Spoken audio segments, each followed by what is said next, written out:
Good morning students. Welcome to social science class. Dear students, today in this video we will study about the governance during the Sultanate period. Okay, we will continue our chapter 13, and in our last video we had learned about the 5 Sultanate dynasties. Okay, first dynasty is slave dynasty, second dynasty is Khalji dynasty, next dynasty Tughlaq dynasty, okay, और fourth dynasty थी हमारी Syed dynasty, और last और fifth dynasty थी Lodhi dynasty. Okay, तो ये हमने सब स्टडी कर लिया है और इसी चैप्टर को कंटिन्यू करते हुए हम जो गवर्नेंस है, गवर्नेंस क्या होता है? एडमिनिस्ट्रेशन। तो 5 डायनेस्टी जो 320 ईयर्स का टाइम पीरियड इंडिया के अंदर सल्तनत रूल रहता है, तो उन्होंने क्या एडमिनिस्ट्रेशन को फॉलो किया, क्या पॉलिसीज़ बनाई कंट्री के लिए, तो उनके जो भी एक्ट थे वो इसमें डिस्कस करेंगे। So let's start the topic of the day. First है एडमिनिस्ट्रेशन। ओके, कभी भी गवर्नेंस का आता है, ठीक है, तो उसमें सबसे पहला क्या पॉइंट आता है? एडमिनिस्ट्रेशन, प्रशासन, यानी कि जो भी उनकी मैनेजमेंट थी वो किसके पास थी? तो इसमें पॉलिटिकल पावर आ जाती है। तो सुल्तान जो था वो डोमिनेट करता था, यानी कि सारा होल्ड किसका होता था? सुल्तान का, जिसे किंग भी कहते हैं। और वो सेंट्रल गवर्नमेंट का क्या होता था? हेड। सेंट्रल गवर्नमेंट वो खुद ही एक सेंट्रल गवर्नमेंट था, उसके चारों ओर जो थी सारी शक्तियाँ, सारी पावर जो थी काम करती थी। तो मेन सेंटर पॉइंट क्या था? सुल्तान। और वो क्या होता था? Head of the state. He also acted as a chief executive.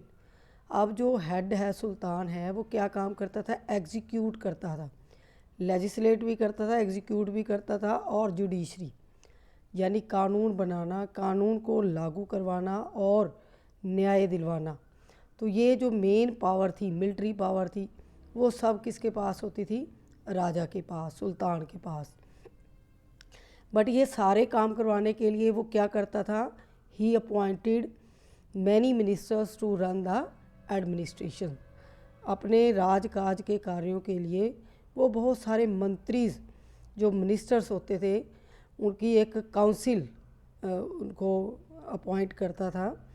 ठीक है, तो यहाँ पर हम डू यू नो में देखेंगे कि जो सल्तनत पीरियड में मिनिस्टर्स हुए, यानी कि कौन कौन सी पोस्ट होती थी उस टाइम में, और उनके क्या डिपार्टमेंट्स थे, और क्या उनकी पावर्स और क्या उनकी वर्किंग थी। तो फर्स्ट जो एडमिनिस्ट्रेशन में पद था वो था दीवाने वजारत। वजारत मीन्स वजीर। क्या करता था ये? The head of this department was वजीर। जो ये डिपार्टमेंट था दीवाने वजारत, उसका जो हेड होता था उसे वजीर बोला जाता था। ये क्या करता था? Looked after the finance, revenue, taxation. तो ये राजस्व, जो भी राज्य का पैसा था, चाहे वो टैक्स के रूप में आ रहा है, चाहे वो रेवेन्यू की फॉर्म में आ रहा है, उस सब का हिसाब किताब लुक्ड आफ्टर जो था वो करता था वजीर। और अंटायर सेंट्रल एडमिनिस्ट्रेशन, जो भी खर्चे थे और इनकम थी, उनका सबका हिसाब किताब को रखता था वजीर रखता था। He was like the present prime minister. वो ऐसे ही एक्ट करता था जैसे आज के टाइम में प्राइम मिनिस्टर कार्य करता है। सेकंड डिपार्टमेंट है दीवाने अर्ज। ही was the head of the military administration. Military administration का जो हेड था, यानी कि पूरी सेना का जो हेड था, वो कौन था? वैसे तो राजा होता है, लेकिन राजा अपनी हेल्प के लिए एक डिपार्टमेंट बनाया हुआ था, दीवाने अर्ज, और उसमें जो हेड सेनापति होता था वो सारी सेना के कार्यों को देखता था, ऑर्गेनाइज करता था मिलिट्री, और कंडक्टेड इंस्पेक्शन करता रहता था, चेकिंग करता रहता था, और मेंटेन कंप्लीट डिसिप्लिन। ठीक है, तो 3 काम करता था जो मिलिट्री एडमिनिस्ट्रेटिव हेड होता था दीवान अर्ज, पहला क्या है, he organise the military, second he conducted inspections, और थर्ड काम क्या था, मेंटेन्ड कंप्लीट डिसिप्लिन। ओके, तो ये तीनों काम जो था वो कौन करता था, दीवान अर्ज। He was like the present defence minister. आज के टाइम में अगर हम डेमोक्रेसी की बात करते हैं तो उसमें भी डिपार्टमेंट्स हैं, अलग अलग काउंसिल्स ऑफ मिनिस्टर्स को मेन पोस्ट दी होती है, मेन डिपार्टमेंट। तो जैसे प्राइम मिनिस्टर काम करता है तो वजीर काम करता था, ऐसे ही तीनों सेनाओं का जो मंत्री होता है उसे क्या कहते हैं, डिफेंस मिनिस्टर, जो केयर करता है। तो ऐसे ही दीवान अर्ज था। नेक्स्ट है दीवान इंशा। He was the incharge of entire correspondence of the state with the rulers of other independent states. दीवान इंशा की क्या ड्यूटी थी कि जो दूसरे स्टेट्स हैं, दूसरे राज्य हैं या किंगडम्स हैं, उनके साथ जो भी कॉरस्पॉन्डेंस होती थी, जो भी पत्राचार होता था, बातचीत होती थी, उन सब का इंचार्ज क्या था, दीवान इंशा। तो ये करता था कंट्रोल उस चीज़ को। और सबॉर्डिनेट ऑफिशियल्स, उनकी सबॉर्डिनेट क्या होते हैं, जो उनके हेल्प के लिए, दीवान इंशा के अंदर बहुत सारे ऑफिशियल्स होते थे और उनका हेड होता था दीवान इंशा। तो ये सब क्या करते थे, अपने देश की रक्षा करते थे। किससे, पड़ोसी देशों से बातचीत करके, उनसे सुलह संबंध बनाकर, मैत्री करके। तो सारे फॉरेन जो अफेयर्स थे वो कौन कंट्रोल करता था, दीवान इंशा। नेक्स्ट है चीफ बरीद। अब ब्रीद की क्या ड्यूटी थी, ब्रीद वर द स्पाइस। जितने भी ब्रीस थे वो क्या थे, स्पाइस, गुप्तचर। गुप्तचर भी एज अ सोल्जर ही होते हैं, बट वो क्या करते हैं, सुपरवाइज करते रहते हैं पब्लिक को, कि पब्लिक के अंदर कोई ऐसी विचारधारा तो नहीं पैदा हो रही राजा के अगेंस्ट या सुल्तानों के अगेंस्ट, कोई कॉन्स्पायरेसी तो नहीं कर रहा, कोई षड्यंत्र तो नहीं कर रहा। तो ये गुप्तचर होते थे और विदाउट ड्रेस आम लोगों की तरह वो लोगों के अंदर ही रहते थे और उनके जो व्यूज़ थे वो जानते थे। और अगर कुछ ऐसा लगता था कि ये राजा के अगेंस्ट है या ये डिससेटिस्फाइड है, ठीक है, तो डिसकंटेंटमेंट के टाइम ये क्या करते थे, राजा को रिपोर्ट करते थे। वो राजा की क्या होते थे, ईयर्स और आइज़। सुल्तान हर जगह पर नहीं रह सकता था, ठीक है, तो प्रजा के अंदर ही रहकर ये सुल्तान की आँख और कान का काम करते थे, गुप्तचर, स्पाइस बोलते हैं इसे। नेक्स्ट है काजी उल कजात। कुजात क्या होता है, ही was the head of the judiciary like the present chief justice of supreme court. जो काजी होते थे, काजी उल कुजात, ये आज की सुप्रीम कोर्ट की तरह जज के फॉर्म में काम करते थे। सारी जुडिशरी जो थी इनके कंट्रोल में थी और इनका भी हेड कौन होता था, सुल्तान। यानी ये जितने डिपार्टमेंट हैं ये सब असिस्ट करते थे सुल्तान को, और इन सब का भी हेड कौन था, सुल्तान। तो ये अपनी हेल्प के लिए उसने अलग अलग डिपार्टमेंट्स बनाए हुए थे। आगे है वकील दर। He looked after the personal comforts of the sultan और हिज फैमिली। जो दर होता था वो फैमिली के, जो राजा की फैमिली थी, राजा के पर्सनल काम करता था, उनके कंफर्ट का केयर करता था कि राजा को कोई तकलीफ़ नहीं है। तो भी जो भी उसके महल के काम थे या जो भी सिस्टम था, मैनेजमेंट था, ये सब कौन करता था, वकील दर। इसी तरह he also looked after karkhanas which produced goods. Karkhanas किसान के फॉर्म और रूप में ही होते हैं। तो ये क्या करते थे, प्रोड्यूस गुड्स करते थे ताकि रॉयल फैमिली की जो नीड्स हैं, रिक्वायरमेंट्स हैं, उनको पूरी कर सके, और मेंटेन प्रॉपर रिकॉर्ड्स। और रिकॉर्ड्स भी दरबार के अंदर जो भी खर्चा होता था पैलेस का भी, तो इस सब का हिसाब किताब जो है वकील दर रखता था। तो ये कुछ डिपार्टमेंट्स थे जो राजा को असिस्ट करते थे। नेक्स्ट आ जाता है गवर्नेंस में सोसाइटी, समाज कैसा था। 320 ईयर्स में मुसलमानों ने इंडिया के अंदर राज किया, तो इस दौरान जो हिंदू थे उनके साथ बिहेवियर कैसा था, सोसाइटी के लोग कैसे थे, और जो मुस्लिम थे उनके साथ ये लोग कैसा बिहेवियर करते थे। तो Indian society was divided into mainly 2 classes, Hindu और मुस्लिम। तो इन्होंने आकर क्या किया, समाज को 2 भागों में बांट दिया, एक तरफ हिंदू और एक तरफ मुस्लिम्स।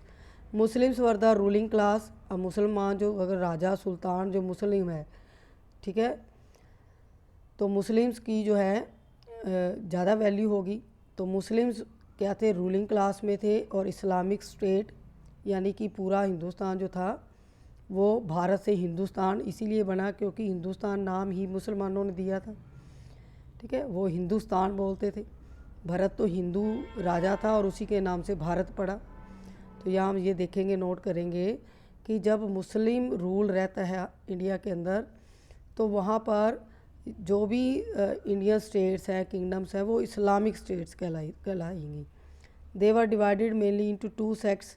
जो मुस्लिम धर्म था, ईसाई धर्म था, इस्लाम धर्म, ये दो भागों में बटा हुआ था। दो सेक्ट थे इसके, सुन्नी और शिया, यानी कि ये भी अपनी विचारधारा के आधार पर दो भागों में बटे हुए थे। एक सुन्नी, सुन्नी क्या होते हैं, बिल्कुल स्टंट जो है कट्टर मुसलमान होते हैं, जो कुरान के अकॉर्डिंग चलते हैं, अपनी लाइफ को भी वैसे स्पेंड करते हैं। शिया थोड़े से काइंड हार्टेड होते हैं। The Muslims enjoyed higher economic status. Muslim जो थे वो इंजॉय करते थे इकोनॉमिक स्टेटस, यानी कि वो अमीर लोग थे। ड्यूरिंग द सल्तनत period slave system was very popular. सल्तनत पीरियड में दासों को रखने की प्रथा बहुत ज़्यादा थी। फ़िरोज़ शाह तुगलक जो था उसके पास अकेले के पास 1,80,000 स्लेव्स थे, अकेले slaves. Conditions of women was not good. अब मुस्लिम राज था तो जो महिलाएं थी उनकी स्थिति अच्छी नहीं थी, जो उनकी कंडीशंस थी अच्छी नहीं थी। Many Muslims kept more than one wife. तो मुस्लिम्स जो थे वो क्या करते थे, उनमें सिस्टम ही यही रहता है कि वो एक से ज़्यादा शादियां कर सकते हैं। तो हिंदू एक्ट में ऐसा नहीं था। जब तक पहले वाइफ को डाइवोर्स नहीं दिया जाता था तब तक दूसरी से शादी नहीं हो सकती थी। लेकिन मुसलमानों के अंदर ये रिवाज था कि वो एक से ज़्यादा जो है शादियां कर सकते हैं, वाइफ रख सकते हैं। Muslim widow could remarry whereas in the Hindu society remarriage was not allowed. जो मुस्लिम विडो होती थी, विडो कौन होते हैं, जिसके हस्बैंड की डेथ हो जाती है, तो अगर मुसलमानों में कोई विधवा हो जाती थी औरत तो वो दोबारा शादी कर सकती थी, री मैरी कर सकती थी। बट हिंदू सोसाइटी में ऐसा कुछ भी अलाउड नहीं था। डू यू नो में देखें, in West Bengal there is a district known as the 24 Parganas. West Bengal में, आगे ये एडमिनिस्ट्रेशन के अंदर समझेंगे इसको, जो डिस्ट्रिक्ट होते थे उसको परगनाज कहते थे, और 24 परगनाज पूरे बंगाल के अंदर थे, और एक परगना में 84 से 100 जो विलेजेस आते थे, यानी 100 विलेजेस को मिलाकर एक परगना बनता था। और पूरे वेस्ट बंगाल में, ठीक है, वेस्ट बंगाल में जो बांग्लादेश, वेस्ट बंगाल, बिहार और उड़ीसा, ये सारा एरिया जो था वो बंगाल में आता था और 24 परगनाज में बटा हुआ था, ठीक है। और ईच परगनाज कैरी 84 और 100 विलेजेस। नेक्स्ट देखें, Hindus formed a large majority of total population of the country. अब हिंदुओं की जो संख्या थी, चाहे मुस्लिम राज कर रहे थे बट हिंदुओं की संख्या बहुत ज़्यादा थी, उनकी मेजोरिटी थी।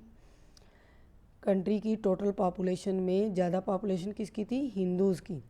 बट वर इकोनॉमिकली बैकवर्ड, लेकिन वो इकोनॉमिकली क्या थे, पिछड़े हुए थे, बैकवर्ड थे, क्योंकि सब हाई पोस्ट जो थी वो मुस्लिम्स लोगों को दी हुई थी। वो इकोनॉमिकली साउंड थे, रिच थे, और जो हिंदू थे उनके साथ जो बिहेवियर था सुल्तानों का या जो डिपार्टमेंट्स थे उनका बिहेवियर अच्छा नहीं था, इसलिए उनकी जो इकोनॉमिक कंडीशंस थी वो अच्छी नहीं थी। They were not given high post, okay, उनको हाई पोस्ट नहीं मिलती थी। Hindu society was based on caste system. Hindu society already caste system पर बेस्ड थी। Lower classes were exploited by the higher classes. मुसलमानों के आने से पहले भी हमारी जो सोसाइटी की सिचुएशन थी, कंडीशन थी, अच्छी नहीं थी। मुसलमानों के आने से और भी ख़राब हो गई। उनसे जब मुस्लिम हमारी कंट्री में आए तो उससे पहले भी हमारा जो समाज था कास्ट बेस्ड था, कास्ट के अकॉर्डिंग बटा हुआ था, ब्राह्मण, क्षत्रिय, वैश्य, शूद्र। और वैश्य और जो शूद्र थे वो लोअर क्लास से बिलोंग करते थे, और उनको हमेशा हायर क्लासेस के लोग क्या करते थे, डिस्क्रिमिनेशन करते थे, उनका एक्सप्लॉयटेशन करते थे। This led to wide scale conversion to Islam. अब यही रीज़न था कि जब सुल्तानों का टाइम पीरियड इंडिया के अंदर रहता है तो उस वक्त जब उन्होंने फोर्स किया, यानी सुल्तानों ने, देखो मोहम्मद गोरी आया, गजनवी आया, तो उनका एक ही मोटिव था कि इस्लाम धर्म का ज़्यादा से ज़्यादा प्रचार करना और उसका प्रसार करना। ठीक है, वो प्रोपोगेट भी करना चाहते थे और मुस्लिम एम्पायर को एक्सपेंड भी करना चाहते थे। तो यहाँ पर पहले ही डिसयूनिटी थी। जो लोअर क्लासेस के लोग थे वो हायर क्लासेस से गैप रखते थे। अब जैसे ही सल्तनत पीरियड शुरू हुआ तो सुल्तानों ने लोगों को इस्लाम में कन्वर्ट करने के लिए फोर्स किया, तो ये ईज़िली बिना उनके फोर्सिबली जो था बलपूर्वक, बिना ये लोग क्या हो गए, कन्वर्ट हो गए। इन्होंने हिंदू धर्म को छोड़कर इस्लाम धर्म को अपना लिया। किन लोगों ने अपनी इच्छा से छोड़ा? जो लोअर क्लासेस से बिलोंग करते थे। Hindu society suffers from evils. Hindu समाज में बहुत सारी बुराइयां थी। ईवल्स क्या होते हैं? बुराइयां। जैसे सती सिस्टम था, child marriage, ban on window री मैरिज और फीमेल एजुकेशंस। ये जो कमियां थी पहले थी। सती सिस्टम था, यहाँ पर जौहर सिस्टम पढ़ा है हमने राजपूतों के टाइम में, हिंदुओं में सती सिस्टम था। ठीक है, तो इसमें जो वुमेंस थी उनको फोर्सिबली जलाया जाता था। जब उनके हस्बैंड की डेथ हो जाती थी, पति की डेथ हो जाती थी, तो उनको भी फोर्सफुली जो है ये सती अडॉप्ट करने के लिए मजबूर किया जाता था। चाइल्ड मैरिज थी, छोटी ही एज में हिंदुओं में शादी कर देते थे। और विडो को दोबारा बिल्कुल भी री मैरिज के लिए अलाउड नहीं किया जाता था। फीमेल एजुकेशन बिल्कुल नहीं थी। हायर क्लासेस की जो हिंदू वुमेंस थी वो थोड़ी बहुत शस्त्र विद्या या एजुकेशन लेती थी। बाकी सोसाइटी की जो वुमेंस थी, जो फीमेल थी, उनमें कोई एजुकेशन नहीं थी। और inter caste marriage were not allowed. और इंटर कास्ट मैरिज तो बिल्कुल अलाउड नहीं थी। जो जिस जाति से बिलोंग करते थे वो उसी जाति में ही शादी कर सकते थे। अगर वो अपनी कास्ट से बाहर जाकर कोई शादी करती थी तो उसको समाज के अंदर बहुत बुरा समझा जाता था, उसको टॉर्चर किया जाता था। तो बहुत सारे ऐसे तरीके थे उनको टीज़ करने के। तो ये सब जो ईवल्स थे वो ऑलरेडी सोसाइटी के अंदर थे। ठीक है, नेक्स्ट है इकॉनमी। इकॉनमी क्या होता है? अर्थव्यवस्था की मेन जो काम धंधे थे वो क्या थे, लोगों के इनकम सोर्सेज कहाँ से थे, क्या काम करते थे? तो most of the peoples were engaged in agriculture. ज़्यादातर लोग क्या करते थे? एग्रीकल्चर करते थे। खेती बाड़ी जो है मुख्य काम धंधा होता था। जो मेन ऑक्यूपेशन था उस टाइम में भी क्या था? एग्रीकल्चर। और विच वार डिपेंडेंट ऑन रेन। और एग्रीकल्चर किस पे डिपेंड करती थी? रेन पे। इरिगेशन का कोई सिस्टम नहीं था। सिर्फ हमारी जो फसलें थी उस वक्त, उस ज़माने में वर्षा पर डिपेंड होती थी। हाउ एवर कैनल्स और wells were also use for irrigation. अब ये कैनल्स और जो वेल्स थे ये भी सुल्तानों के बीच में फ़िरोज़ तुगलक, ठीक है, और गयासुद्दीन तुगलक जो फाउंडर थे तुगलक डायनेस्टी के, और फिर जो थर्ड रूलर हुआ फ़िरोज़ तुगलक, तो इनके टाइम में बहुत सारी कंस्ट्रक्शन हुई कैनल्स की और वेल्स की। तो इन्होंने अपनी प्रजा के लिए कुछ थोड़े बहुत जो है काम किए और proved that helpful for agriculture. और इनके टाइम में बहुत अच्छी खेती बाड़ी होती थी। But the farmers led a life of poverty और मिजरी। बट जो फार्मर्स की कंडीशंस थी वो अच्छी नहीं थी। वो अभी भी गरीब और दुखों से जो है अपनी लाइफ गुजार रहे थे। क्यों? क्योंकि उनके ऊपर टैक्स ही बहुत ज़्यादा इम्पोज हो जाते थे।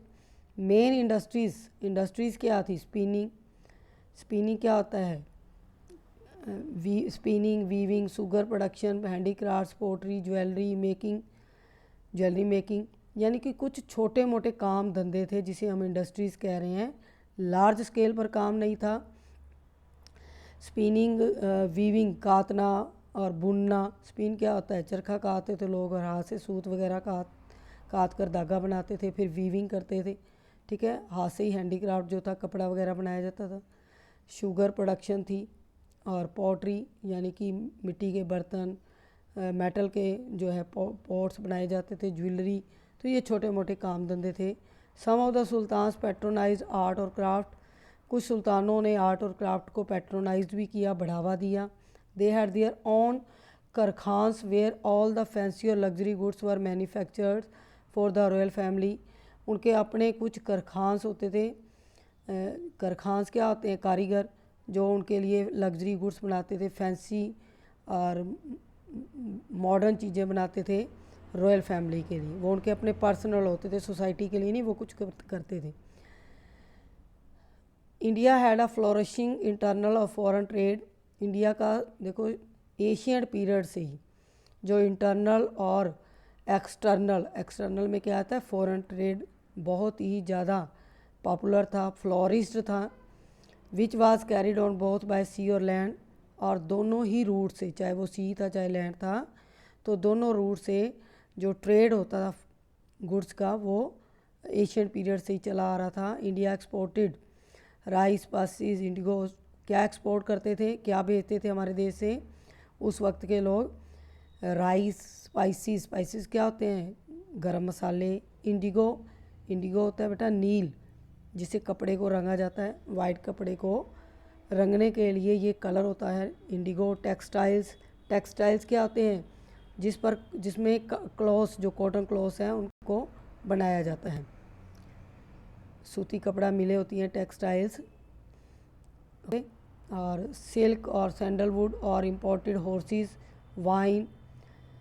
तो यहाँ पर और सैंडलवुड, ये सारी चीज़ें क्या करते थे? अपने देश से दूसरे देशों में भेजी जाती थी। और इंपोर्ट क्या करते थे? यानी कि बाहर से भी मंगवाते थे। हॉर्सेस, वाइन और हाई ग्रेड टेक्सटाइल्स, ग्लासवेयर, शीशा वगैरह होता है जो, और रॉ सिल्क, ये सारी चीज़ें जो थी बाहर से मंगवाई जाती थी। ओके, तो ये टॉपिक हम यही फिनिश करते हैं। नेक्स्ट टॉपिक हम नेक्स्ट वीडियो में डिस्कस करेंगे। Till then, good bye.